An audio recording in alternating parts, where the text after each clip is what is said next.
and welcome to the #1 student television show, Mrs. Burns' Hot Topics. In this episode, we will be hosting Miss Flame 1963. Golly gosh, this is exciting. Our first contestant is a spiffing young lady. Janet Match, come and give us a twirl. I got mine from falling asleep drunk with a lit cigarette in my mouth. Contestant number 2, Beatrice Singe, come on down and show us what you've got.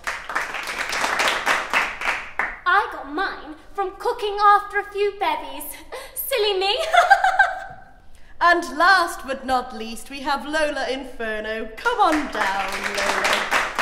I got mine from lighting a candle after a fair few wines and falling asleep next to it. Whoopsie. Well, well, there we have it, ladies and gentlemen, 3 very silly girls. If you would like to have some burns like these ladies, why don't you try acting a little irresponsible? If not, remember this. Blow it, turn it, stomp it out. Good day.